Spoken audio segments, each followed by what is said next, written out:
খামেনির জন্য শোকের অনুষ্ঠানে বিশ্বের বিভিন্ন দেশের প্রতিনিধি দলের সামনে পবিত্র কোরআন থেকে নির্বাচিত বিভিন্ন আয়াত তিলাওয়াত করা হয়েছে। সুচিন্তিতভাবে বাছাই করা হয়েছে আয়াতগুলো, যাতে দেশগুলোর প্রতি ইরানের দৃষ্টিভঙ্গিও ফুটে উঠেছে। ভ্রাতৃপ্রতিম বন্ধু দেশের জন্য শাহাদাতের মর্যাদা, বিশ্বাসীদের ঐক্যের আয়াত। বিপরীতে শত্রুপক্ষের জন্য কাফিরদের পরিণতি ও ভুল ত্রুটি ক্ষমার আয়াত। খামেনির প্রতি শ্রদ্ধা জানাতে শুক্রবার তেহরানের ইমাম খোমেনি মুসল্লায় পৌঁছায় বাংলাদেশের প্রতিনিধি দল। 11 দলীয় জোটের নেতারা যখন তার কফিনে শ্রদ্ধা জানান, তখন তিলাওয়াত করা হয় সূরা আল ইমরানের 169 থেকে 170 আয়াত, যেখানে আল্লাহর পথে জীবন উৎসর্গকারীদের মর্যাদার কথা উল্লেখ করা আছে। ولا تحسبن الذين قتلوا في سبيل الله أمواتا।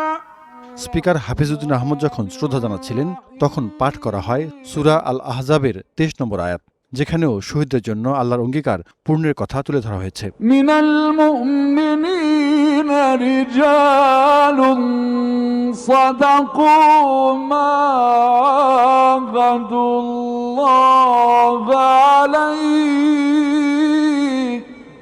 বিভিন্ন দেশের ডেলিগেটদের শ্রদ্ধার আনুষ্ঠানিকতাকে দুই ভাগে সাজিয়েছে ইরান। উচ্চ পর্যায়ের প্রতিনিধিদের মর্যাদা অনুযায়ী সামরিক বাহিনীর মার্চ পাস্টের মাধ্যমে সম্মান জানানো হয়। পরে প্রতিনিধিরা নির্দিষ্ট স্থানে পৌঁছালে থেমে যায় রণসঙ্গীত।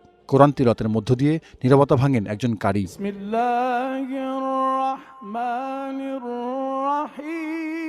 মধ্যপ্রাচ্যের মার্কিন মিত্র সৌদি আরবের প্রতিনিধি দলের সময় তিলাওয়াত করা হয় সূরা আল ইমরানের 13 নম্বর আয়াত, যাতে ইসলামের জন্য গৌরবোজ্জ্বল বদর যুদ্ধের বর্ণনা রয়েছে।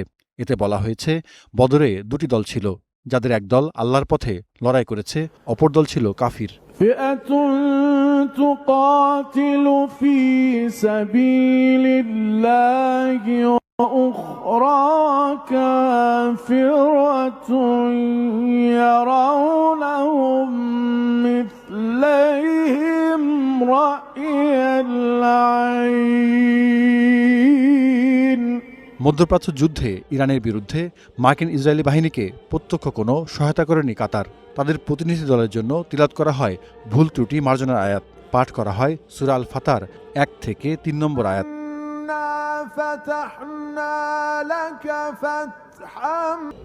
ফিলিস্তিনি প্রতিনিধি দলের সময় তুলে ধরা হয় পবিত্র আল আকসার কথা, আর হামাসের শ্রদ্ধার সময় তিলাওয়াত করা হয় সূরা আল আহজাবের 23 নম্বর আয়াত, যেখানে শহীদদের প্রতি আল্লাহর অঙ্গীকার পূর্ণ করার কথা বলা হয়েছে।